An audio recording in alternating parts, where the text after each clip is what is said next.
And the last. Good evening. We are once again a reduced but mighty committee, for the LUZO committee meeting, for March 18th, and we are basically going to be discussing, future work, projects for next year, because we have done our work for this year, except for going to town meeting and making them happen. So, Noel and I have talked a little bit about this, and some of it, none of it will be a surprise to anyone else. You wanna, So, yeah, I did a handout. yeah, sorry, Procedural, we gotta verify that it was advertised we do, in the okay, newspaper because we are holding a public meeting. okay, thank you, So March 6th, it was advertised for the land use advisory group committee okay, meeting. So that's about 10 days in advance of the meeting. thank you very much. Truly. Thank you. So Gail, this is Yes. an abbreviated, updated version of the to-do list that we had started last year. Yep. And I've taken off the things that we did this year, Mhm. and then rearranged it a little bit and really only added, to the bullet list, the manufactured homes, mobile homes discussion, which we actually did have kind of on the list last year, but not to the degree that I think we're gonna tackle. Right. So, That may be a separate, I'm and also, because I've been sitting all day. I think including, no, go right ahead. Included in the subdivision rewrite is gonna be figuring out how we deal with, workforce housing and cluster housing that Correct. may get set aside or not get handled in the same Yes. way. So I believe, well, the thing about the subdivision rewrite, Matt and I've been stewing on it a little bit, mainly just me telling Matt what I think we're gonna do. So by the way, Matt Williams is the new planner in this group, and Matt's gonna be helping Yes, with a lot of these ordinance changes, and Matt is the former planner in Ellsworth. And also has a legal background, which is gonna be helpful, we hope.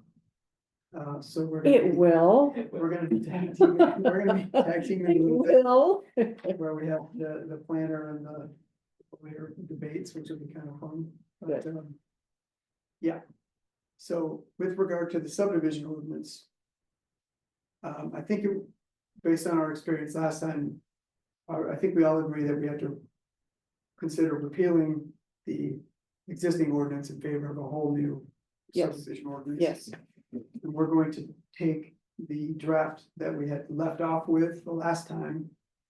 And review that internally and then decide, do we need something new or something different? And I think the way that mainly I've been thinking about how we review it, so that it's not super overwhelming.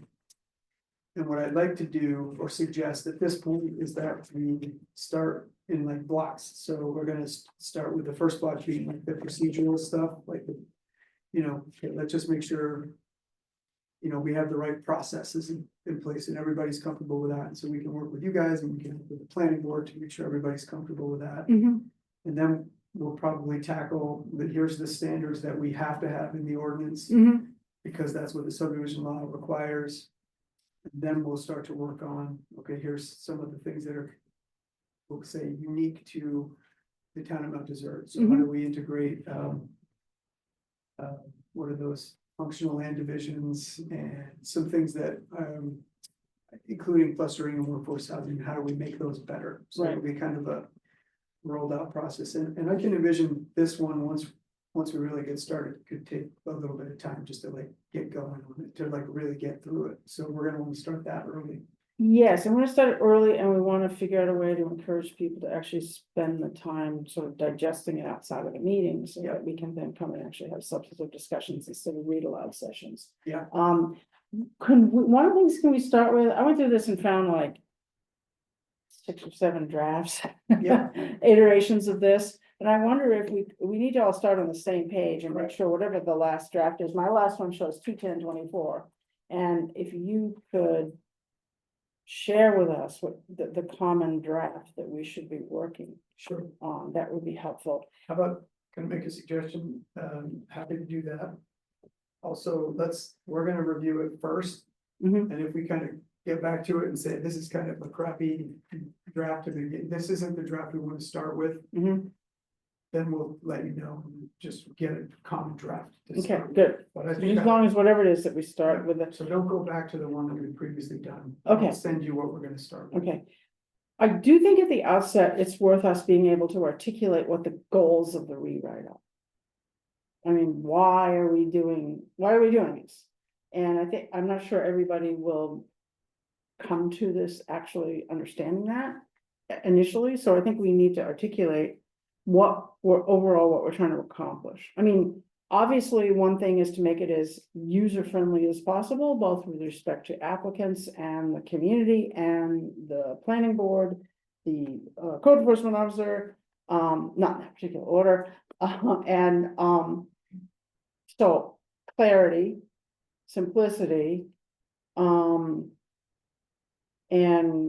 I don't know if I never heard whether or not there are any overall policy goals that are different from what we have that we want to accomplish. I don't think there are. Because I wasn't around when we started talking about the rewrite. I don't think there are, I mean, the main policy goal is to make it compliant with state law, Mm-hmm, if it isn't, which it probably isn't, It currently isn't, no. yeah. okay,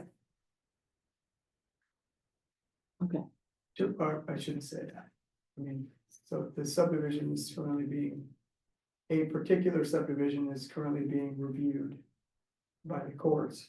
So it is also consistent with, I mean, it is a legal document that we are following.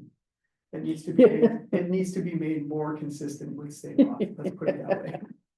it's fine, we just want to make it fine. Right.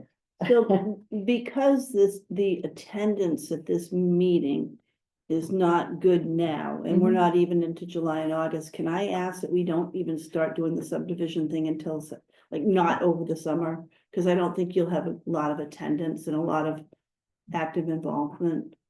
If we're even planning to meet over the summer, which, That needs to be something we determine. I would love us to meet over the summer, but then again, I'm not employed in a summer business. yeah, I think it's crazy to even think that you can. Get I a know, job. I know, You know, it's crazy. Every I single, you look at the experienced this people on last this summer. committee and we're all yeah, yeah. just really not available in the summertime. So I might also make a suggestion that we use that time then to work with the planning board to get that ordinance to the point at which it's good for the board, the planning board, and then come back to the LUZO committee and Right. say, this is how we're approaching this. Right, Okay. right. Yep. I think the subdivision ordinance is super important to do, and I think it needs consistency and it needs to build. And if you started it in June with 4 people and then in July with 1 person, and then I just don't see You're a right. uniform front. You're right. I mean, we started reviewing the table of uses and definitions last year before it all fell apart. And I think that work is just down the drain and we gotta start over.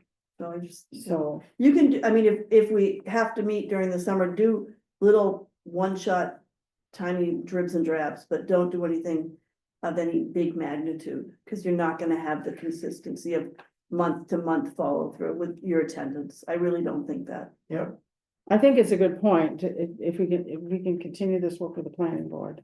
I That think would be for a this good idea. particular ordinance, that's really important. Yeah. and Yeah. That it's gonna be a big enough, like, job to try to explain, you know, here's what's different about the existing version versus the proposed Yes. version, that we're gonna wanna do that. And then we're gonna wanna spend time with the planning board anyway, just sort of, particularly with the procedural stuff, to make Mhm. sure everybody's, Mhm. you know, comfortable with it. Here's another thing I would love to spend some planning board time this summer, if we have unlimited time with the planning board. Yeah, the forms that we need to improve, We're working on this week. the. Non-conforming use forms. Katrina accurately made the comment once that sometimes it looked like the planning board didn't know what they were doing, and I have to say, It's embarrassing. you are right, and I have felt that white hot heat, and in part, it's because the ordinance itself and our lack of any kind of, especially around nonconformity, and any kind of formatting to follow when we're processing an application, it's just crippling, and it's just painful. I'll sit in the audience. It's truly painful. Oh, no, be the person trying to make the motions, that's, But if- I'll pain you. If it's going, if the planning board is gonna look at these things this summer, it would be nice if this committee were made available, and if anyone were available to go to a planning board meeting, Sure. just to, familiarize themselves with what's going on, if they had nothing else going on Wednesday night. But to hear the terms and to see the process, because it sometimes helps to see how you got to where you are. Yes, You know, maybe we should add the LUZO committee members to, when we send out the agendas on notice of the meetings, so they can, I mean, unless you think it's cumbersome to do it that way. I mean, for us, if we're going to the planning board for this work, then we could send out a notice to the LUZO committee and just say, by the way, we're gonna get the planning board on Yeah, such and such a day. That way it kind of doesn't just fall back on Kim to notify everybody, like for just a planning board meeting. Plus then you get to know, like, I don't know exactly how things are gonna fall on certain agendas, or if there's like 16 things on the planning board list and. yeah, it depends on how many applications you have. Are you gonna reach out to Bill directly about that, Sure. about this work? And I can mention it, we have a meeting next Wednesday, Yeah, I mean, I and I would can mention it under other, share this list with him anyway, yes, just yes, to say, here's what's coming up. yes, These are the things that are on our list. From conversations we've had with this committee, I still think like the subdivision rewrite really is. A lot of it is planning board like driven, mm-hmm, and then. Policy decisions might be, here's how we're approaching. Cluster developments and workforce housing, and we're really trying to. Make them both better, so that's where we're gonna get into more discussions at this level, I would assume. Right. Like, I don't think we should spend a lot of time. On administrative procedural stuff at the LUZO level, but that's right, probably up to you guys. right. Can I go to the next item? Please, The land use map for shoreline zoning, reviewing that, what's the process for that, and at what point does the LUZO interact with that? That seems am I understanding this correctly? That seems. Anyway, tell me what our goal there is and what the process would be for, The goal is to get the shoreland 250 zone overlay accurate right, for, where it actually is on the ground. Right. And overlay it on our zoning map. so that sounds like it's a technical It's gonna be, exercise, that's gonna be a big one. yeah, And I'm gonna have to notify everybody about it, because some lots, when, yeah, they go in the 250, some lots now are going to go from a residential zone to shoreline zoning. right, so. Here's my thought on that, first off, we need to have a meeting with Kyle and Kim, just to like get a map and say, start to review the Mhm. extent of it, and then we're gonna. Come to you guys with that, it's a visual exercise, really, like, here's. This versus this, we could probably put it on one map so you can see like what's changed. I can Right. work with Kyle on Right. that, so it's more of a GIS exercise. And then again, the same. Conversation is, why are we even doing this? So we wanna have that conversation. And a lot of it is more accurate information that we have on the shoreline versus like a hand sketch right, map, so. And then we can just roll out, we have to have public hearings because of the ordinance and stuff, so we wanna talk about that. So I envision that being maybe more of a probably a one meeting. yeah. Start. So why we're doing it obviously is that we have a requirement to have things 250 feet from the shore be in the shoreline zone. And technically, right now, we don't. Yeah, and in our review, we'll be able to identify like how many parcels actually are changing from. One zone to another zone, Right, or Or split. it's really.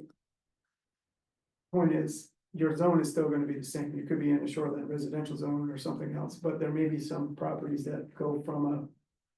Like a straight up residential zone, and because they're within the 250, we have to make them. also comply with Something shoreline. else, yeah. Or we may want to make them something else, so I think there's a lot for us to understand. Before we even get. Now, is this in, freshwater bodies as well as the shoreline? You'll be doing that? Yep. Streams. But no rivers, right? No rivers, although some things look like rivers today. Yeah. Okay, cause that doesn't sound like, that's from a LUZO perspective, that sounds kind of cut and dry. At a certain point, there's really nothing to debate about it. It is Right. what it is, Right, as long as it's done accurately, correct? okay. All right, mobile homes, I assume you're gonna have their models out there to, Yep, so, my initial thoughts on that are, we're gonna go back to the law and Mhm. start to think about that. There are models out there that we should be looking at. I think, Matt, did you say you worked on one recently in Ellsworth, or no? Is that just me daydreaming? No, I was getting work on one Oh, before. you were, okay. So, yeah, I think we're gonna probably approach it like we're gonna fill in the standards for those things in the section that we are deleting this year. So right, we're right, Deleting words and then putting reserved, and then we'll add some standards back to that. right, And then in doing this, we may also want to figure out if those, some standards need to go in the subdivision ordinance that aren't currently there. right, right. Right, So I haven't quite figured all that out yet, but yes, that'll probably be a couple meetings. do you have any sense of how to wrap our hands around? I mean, we've talked about this a little bit, but the table of uses and definitions in a way that actually gets us through the work. No, I still think you have to go through it. Well, first of all, we all need to agree whether or not it's even worth the exercise. So we can revisit that again. I'm still particularly not a fan of the way that this ordinance is broken down by different categories, but that doesn't mean that's a bad thing. Okay, And I think we just need to maybe focus on the ones what we could probably do is go back through.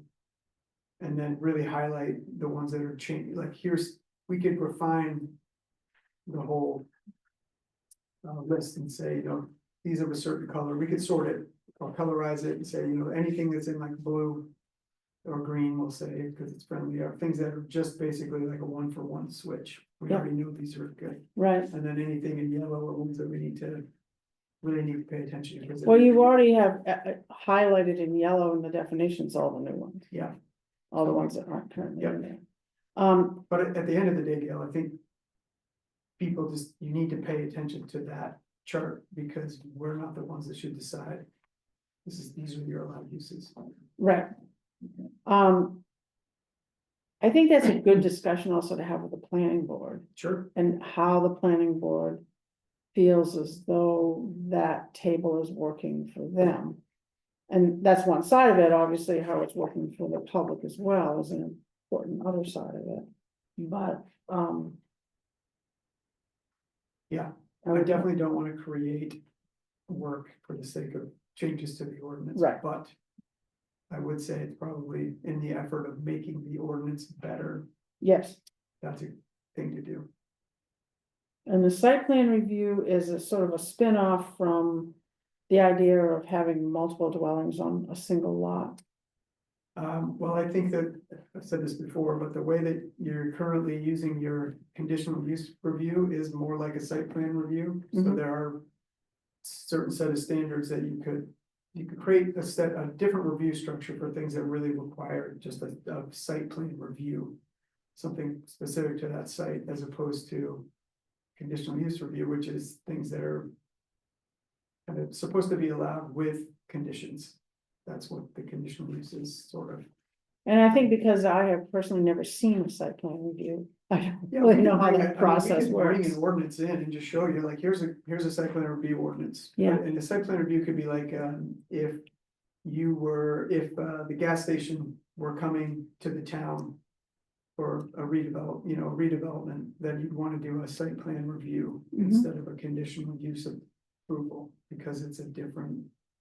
You get different things. Okay, And it could also be used for like apartment buildings. If we do it right, I believe there's a way to make the subdivision ordinance reference site plan review approval, because subdivisions are geared toward divisions of land. Whereas a site plan review is much more focused on the site itself, so Right. vehicular circulation, lighting, all that other stuff. right, So it's an interesting tool.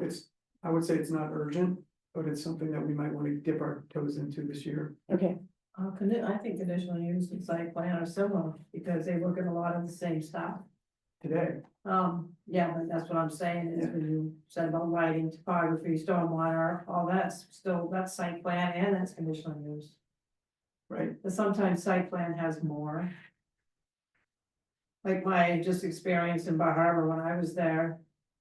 They used to have a site plan review, and they went through the alphabet A through Z, and then AA, BB, CC, DD for certain things. I mean, that's how thorough a site plan review can be. Yes, I guess what I'm saying is you're technically, a conditional use is not the same thing as a site plan review. And the current ordinance uses the conditional use process as a site plan review process. And they're really meant to do different things, Okay. technically. All of that being said. If it's working for the town of Mount Desert, there is no necessary reason to. It's not necessary to change the process. It's just something that I feel like I need to bring up once in a Okay. while, just to say, you know what? Maybe you ought to think about it differently.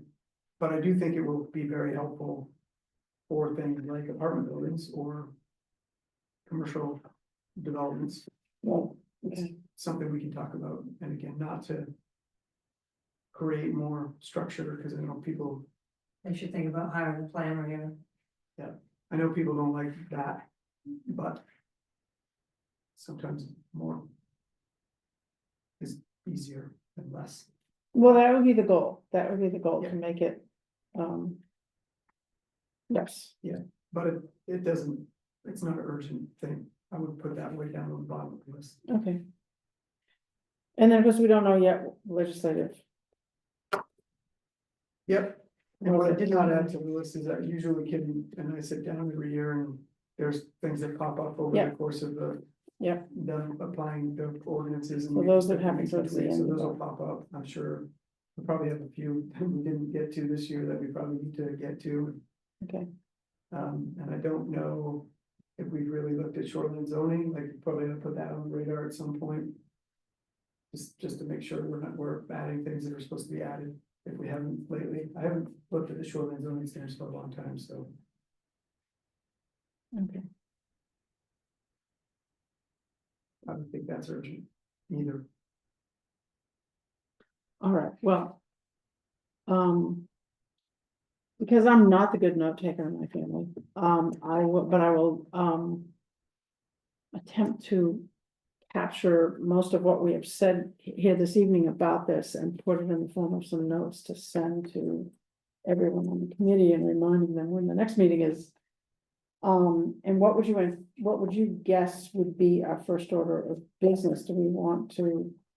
Sounds like we may not be looking at, Well, just brainstorm an agenda, is that what you wanna do? yeah, for next, Okay, so maybe we put on the agenda, like, committee business discussion point would be, 2025-26 meeting schedule. right, Do we wanna meet in summertime, do we wanna do yes, yes, whatever? And then I think, it's a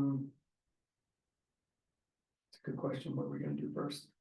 Maybe we start to tackle the mobile homes, manufactured homes one, probably seems like a good place to start, mhm, while we're also kind of gearing up to meet with the planning board. right, And then we should talk about, do you even want to do, what's the pleasure of the committee and maybe the planning board input of the allowed uses table, because we could spend plenty of time talking about that. right. Yeah, I would like us to, once we launch on that again, to have some forward momentum so that we actually get through it rather than starting and stalling.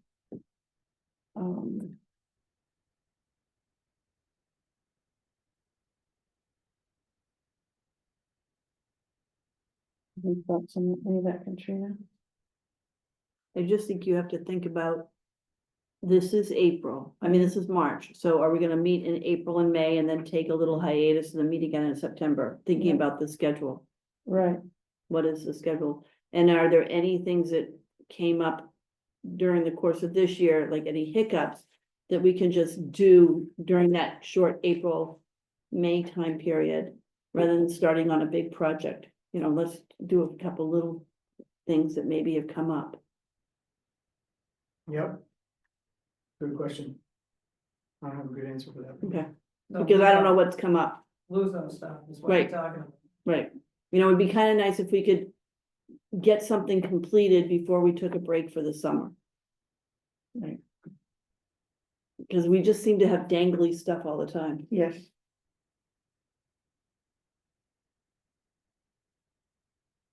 Well, that would require us, for example, the mobile home, getting a proposed ordinance in pretty short order for the committee to discuss. And then be able to get it done enough so you can set it aside. for a Right. while. That's what I'm saying. Get it done, move it on. Well, we don't actually have that many things like that on the list. I Right. know. I know. So.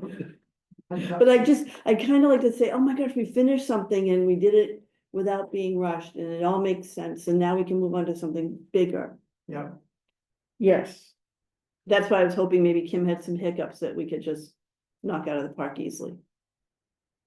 and it's a good question. I think those usually end up popping up a little later, but do you want to circle around on that, Kim? Yeah, yeah, I gotta think about some stuff that might, yeah. I'm also training a deputy, so, right. Yeah, and our deadline for the meeting agenda, I mean, we can make it a pretty broad meeting agenda anyway, and then. So that we're not like driven by the notices in the newspaper. yeah, Is it- so I was thinking proposed LUZO changes, any shoreline zoning changes or any legislation proposals that might affect us. Or, Yeah. you know, So you April, had mentioned I don't about think we'll have- subdivision, there was maybe a 5 lot being proposed, Yep, and you want any more about that? no. So. I mean, that's I usually get a zoning, like a shoreline zoning, newsletter from DEP. I can also go on their website and look and see if there's anything that's being proposed. Just an update, you mean? Because April. I'm not sure we'd have full, a full idea in April. What the final legislative, like, Yeah, no, she's usually what, March, April's, then they go into effect usually what, 45 days, something like that after. yeah, I don't remember the legislative session next year. March, maybe April, May, in June, I think last year is when we really found out. We had one in March and it went into effect in July. Which was the accessory residential development and stuff. Yep, But our word, we didn't have town meeting, it was after town meeting, so we had to wait, but we kind of were already ahead of the game with what we allowed, and then we had to amend it to what she. In the subdivision ball of wax, is it possible to take out like workforce housing and cluster housing and work on those as smaller bites? yes, I think we're gonna wanna do that anyway. And is that something that you can see us being in a position to discuss in April and May? Potentially, yeah, why don't we look, let me look at it. Yeah. And see like, how are we gonna organize the conversation? Right, Yep, maybe putting the cart before the horse, but I'm just looking for, like, we're all no, looking for that's fine, I pieces. think it doesn't really matter if we sort of bop around, some of the procedural stuff is gonna be. I think pretty, like. Cut and dry. I mean, there's not a huge amount of variety that we're talking about here, but we could talk about, do you wanna do major and minor subdivisions, and what does that mean, and how does that get, blah, blah, blah, all that stuff, we're gonna talk about. Right, because we've had that question about workforce housing, it doesn't seem to really fit entirely well in the subdivision ordinance, it could, Oh. but I think, yes, correct. but it doesn't necessarily always. Yep. It's, cause I thought that's where we came up with the site plan review discussion, because, and the idea that you've got, well, like the project we all are alluding to, that you've got multiple buildings on one lot, Correct. That as could have, opposed to a subdivision, actual Yeah. subdivision. because it was condominiumized, that could have been a site plan, I think. Right. Right. But it's also fine to be subdivision. And I, Probably would've been you know, the better. cluster housing thing is another piece. Yep. With its own specific sort of metrics. Yeah, I think it's understanding the goals of that thing, that policy, like what Yes. is it that you're trying to achieve with this thing? Yes, And then you could have a cluster division that is just a straight up regular old subdivision, or you could have a cluster division that is also a workforce housing subdivision. do you see people still trying to do cluster housing I don't know if very many people have done cluster developments like recently? recently, but sometimes, and then there's questions of if the objective is to create more larger open space, you know, Yes. do you want to allow Yes. cluster provisions in different areas? And, you know, but we could continue to use the project that we're all familiar with, but like the question of open space. Yes, Like, why are you requiring open space in a village setting, when the open space really is like the school and the. Versus like, really try to encourage it on the Beach Hill Road, for example. where you right, create- well, that's, I think of cluster housing and workforce housing entirely differently. Yep. Well, I think, when I think of cluster housing, I think of like the one down at Belfast. yep, Right. yeah, something like that, or. So we could have a lot of like sort of policy questions to sort of, what is the objective of this tool? And how do we want to encourage it? If it's a tool, do we want to allow? I mean, I don't know if it's still an Density issue, but there bonuses. was someone in town here with a bunch of acres who was interested in Yep. the possibility of possible cluster housing. Right, and so the question I would have is, even for clustering, like, what is the carrot to get them to do that? And Yes. usually it's, you get more lots. Or how can you facilitate it in a way that meets the needs of the town as well? Yeah. And then for workforce projects, I think they're not necessarily cluster projects. So you could, you know, you get more units if you dedicate units. Welcome back to the LUZO committee, Alan. Glad to be here. You get more units by dedicating more lots, Right. more units to to workforce. Right. Yeah, other stuff we should be talking about. And we get more into housing stuff is like the policy choice. I know we're gonna talk about the Southern Comp Plan, but like, hey, we're giving you these things, but should it be tied to Year-round housing. giving something back? So like, you know, you get accessory dwelling units, but they really should be tied to, or should they really be tied to, you know, year-round Yes. houses or something. Yeah. Those, Yeah. those kinds of questions I think are really important. Yeah, I think they're important. I think they have to. You're probably right that it is a comprehensive plan conversation. Yeah, that'll be a complaint start, yeah. For that, I just hope I know the answer, because otherwise, what are we doing? well, maybe it depends on what we're talking, what certain, you know, again, It's the end, it's what people's priorities are. Yep. All right. Anything else?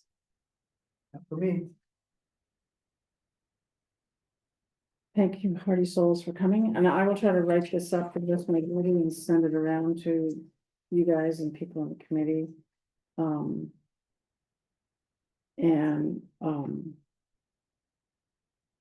Can you, can you make sure we get, I've already forgotten your name. Matt, thank you, that we get Matt's email. Yep. As well, included yep, in I'm that. gonna add him, I'll add him to the list. Okay. And, I'll do the minutes, I'll do the notes and send them to you, and Okay, you can tell me what I've heard out. I'm sure you'll be fine, it'll be fine. All right, Thank you. Great, thank you. do you guys, you're both on the warrant, you right? I- Nope, I'm not. You're not. Do you think that Phil was gonna get back to me by the